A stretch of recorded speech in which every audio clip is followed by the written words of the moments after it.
This is an absolutely incredible story. It's one that has resonated all over the world, and from all over the world they have come to witness history in the making. Tom Brown has been with some of them. As the clock ticked down to the reinterment, the world's media were setting up to broadcast it around the globe. But for some, watching at home wasn't enough. Many travelled thousands of miles just to witness this moment. I just wanted to honour an anointed King of England. You don't get to do that very often. We just love being close, I do anyway, I love being close to actual history. It's the neatest feeling in the world. In the nearby Jubilee Square, hundreds watched on the big screen. Even those from abroad adopted a very British attitude to the wet and miserable weather. Well, it could have been worse. It's not pouring down, yes.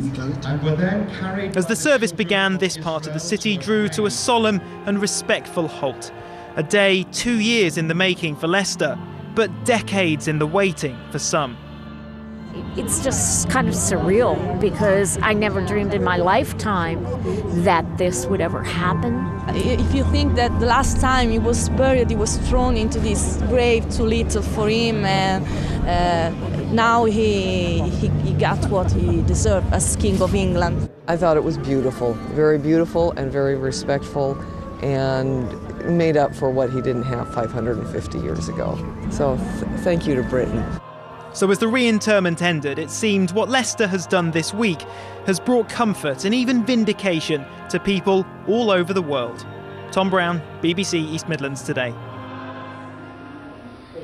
And you know, most of those people have been through the doors here at the Richard III Visitor Centre. Let me introduce you to Martin Traynor, who is from the centre here. Did you expect this?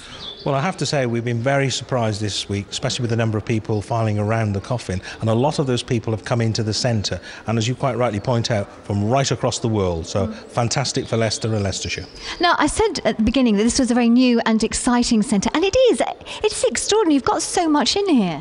Well, it is, and we tell the story twice. First of all, downstairs is the story of the Plantagenets, how it came about, and on the first floor is all the CSI, the carbon dating, the DNA, and everything that was used to identify the actual remains of Richard III.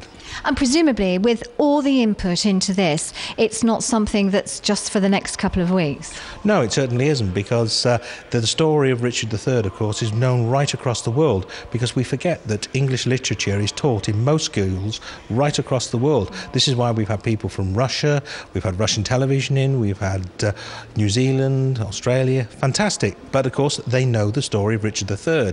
And what we're attempting to do here is tell a slightly different story based on facts. Well, thank you. It's well worth a visit, Martin Traynor. Thank you very much indeed. Pleasure.